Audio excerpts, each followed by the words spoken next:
Oh, they're a good watch, the Hawks, at the moment. They come up against Collingwood to the pumping MCG Saturday in the twilight, live and exclusive here on Fox Footy. So we're going to zero in here inside the four walls, your demon of expectation, Jordan Lewis and Jack Riewoldt, as it sits on Collingwood. It does. So you've lived the journey of the reigning Premier, who's grasped and staggered and kept themselves alive until this last day. Can they claw on?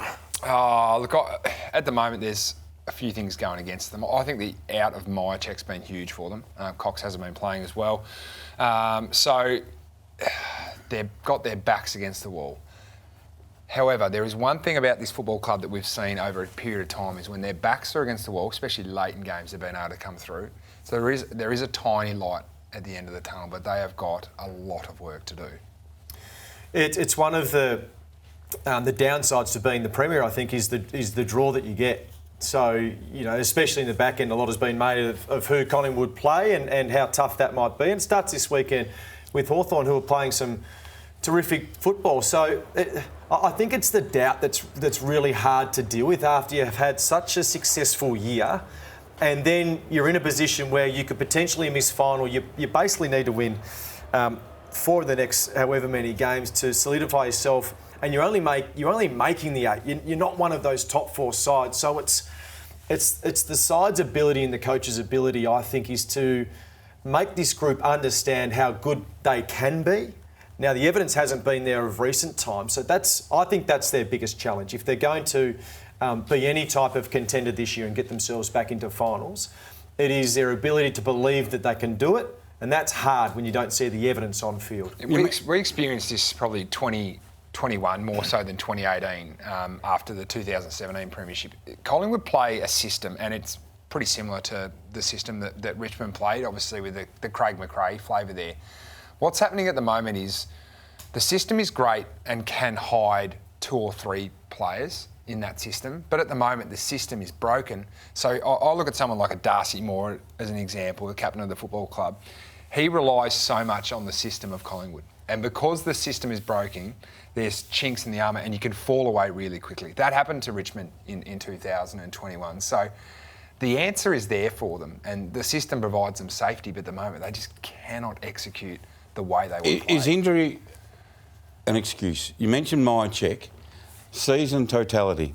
Has injury played a role in their premiership defence?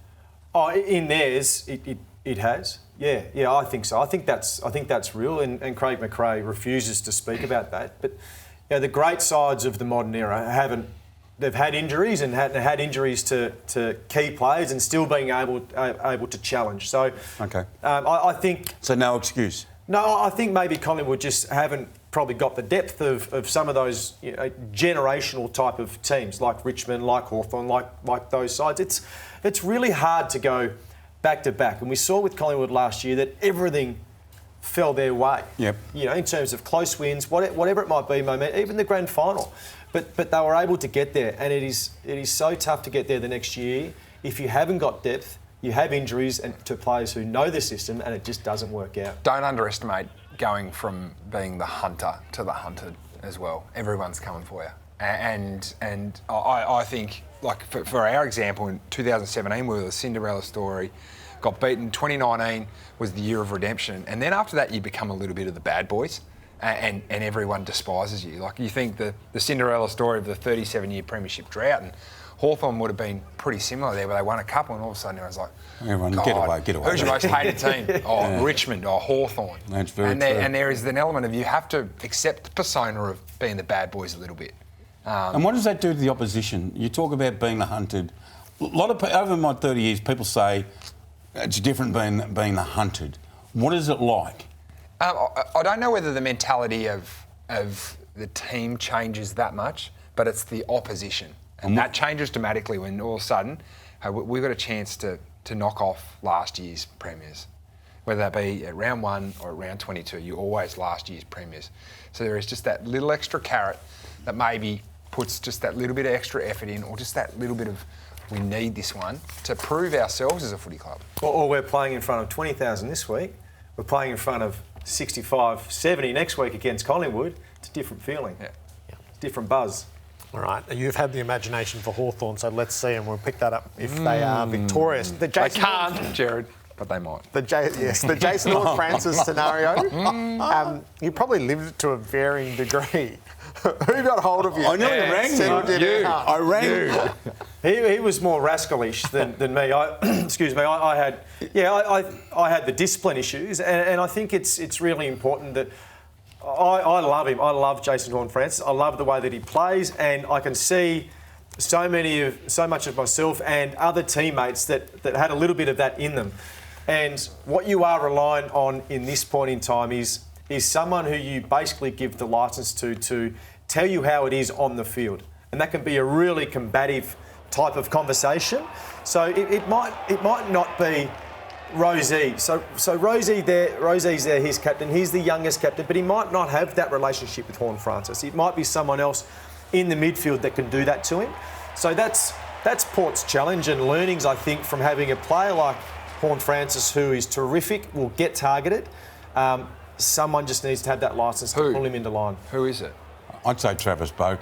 So I reckon Charlie Dixon would be the best person. Yeah, but for me, they've got to be in the mid. They've got to be there. So I think they've got to be in and around that player. So it's got to be a midfielder. Now, it's probably hard for Butters at the moment to do that because he's a little bit hypothetical. bit like that. Hypocritical? But someone around that area where they need to have that conversation. As good as that is from Ken as well. Like that was good by Ken on Sunday. You commentated this game, didn't you? Yeah, we both did. It can't just be Ken because it needs to come from a peer. And I think this is a young man who is playing a lot more forward than maybe he would like, or maybe he ever has. He's been a star for a long period of time in the midfield.